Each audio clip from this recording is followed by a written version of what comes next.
memories of this yard, this house that we live in. I grew up in it. It's the most familiar place to me in the world.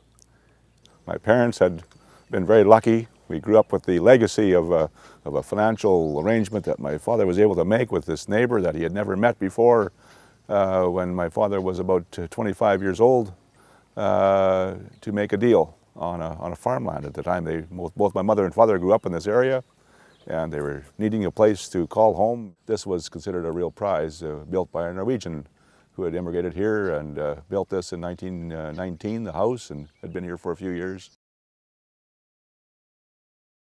So I grew up in the city. I'm a city girl and married a farmer, and we've been married for 29 years.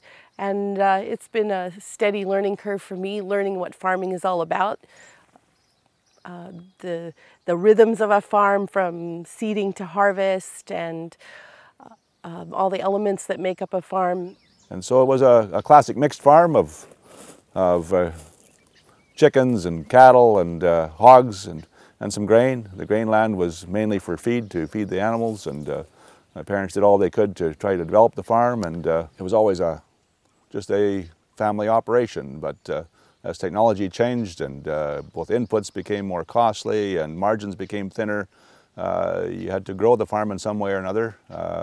This area around Saskatoon actually has a lot of small landowners that don't want to necessarily be farmers, but they want to own some land. They inherited it, or they have it with a yard site, and so we rent a lot of the land we farm, a number of landlords, and some of them I've had for as much as, well, one over 40 years. I've had a family that's handed the land down as well within generations, and we've been renting that land and to make it partly able to maintain this operation. Now, in the last year and a half, I've been able to arrange for a new generation to take over. Not a family member, but a new neighbor who has a passion for farming, a young family that he has, and they are really getting involved with this operation, and within a number of years, hopefully they'll call it theirs. Right now, it's a way to farm together and make a business out of it. Doyle and I have had all kinds of conversations about you know, the science of farming, and I think I've begun to make some good connections between understanding the science behind farming and how important it is to learn about those things. Over the years, over my generation of farming, the science involved in seeing what the impacts have been of past farming practices started to show that we were really losing fertility in our soils.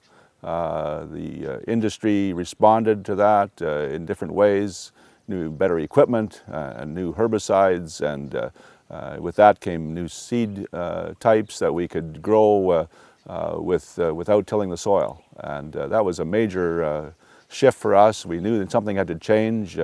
40 years ago, in one of my first years of officially farming, having an interest in the operation, I had to quit seeding one spring in the middle of May because I couldn't see across the yard because of the dust storm that was going, and I just knew that I wasn't an agronomist, but I knew this isn't good. And our sandy soil here is very fragile, and we had to do something different to maintain cover on the land and somehow keep that from happening, because it was the most valuable part of the soil is that top few inches. I wasn't the only one, for sure. Lots of people saw that, and people that with a lot more ingenuity developed new products, both equipment products, because seeding was a big problem into trashy soil, and that changed. And then herbicides were developed. The original first Roundup, I did demonstration plots, and I couldn't believe the great impact it had on some of the perennial weeds that were a real problem with any kind of continuous cropping rotations.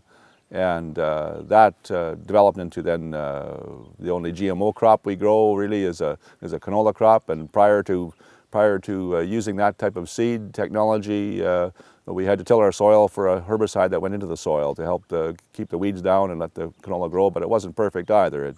There was lots of weeds that didn't kill very well, and that was a production issue then. And now we can grow a nice clean crop and feel we're also serving the soil well and the future generations of the use of that soil.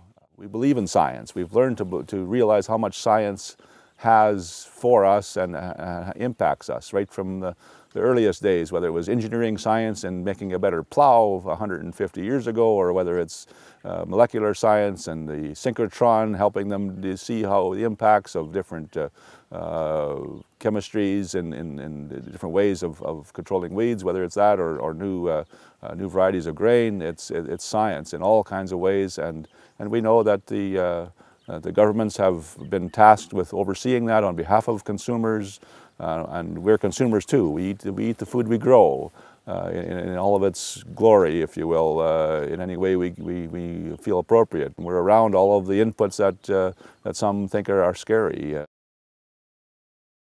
So there's a lot of talk, I think, that happens about farming that isn't based in any kind of fact. I have conversations with people, and I see things posted on social media that get me thinking, and I have to, sometimes I have to go to Doyle and I say, hey, what do you think about this? And is this based in any kind of fact? Or I do some exploration myself. I think the internet and social media has brought us a wider view in some ways of the world, but in other ways I think it can be a bit of a trap, because we see something on there and then we think, well, it's on there, so it must be true. But I think unless you actually live with farming and you see what it's really all about, I don't think you truly can understand what's really going on with the production of food.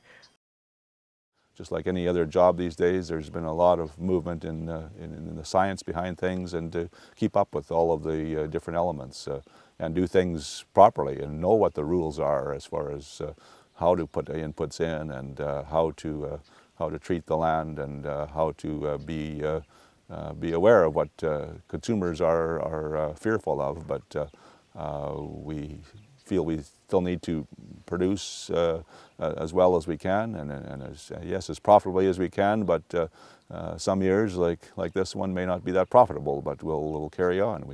We're in it for the long haul. We've invested a lot of our time and energy and whatever capital we could amass to be in this for the lifetime I've been in it, and we're hoping that we can encourage and mentor another generation. We grow food here on this farm, and we eat that food, and we are trying to create something that here on this farm, something that is kind of a legacy, something we can pass on to other people. And I think that's something I've come to understand. I didn't always understand that. Little things like how every piece of land has a name and how important that is, and it's not just so that I can find it when I'm bringing a meal out to the field, but that it speaks to the history of the land and how it's been passed from one generation to another, and how important that is.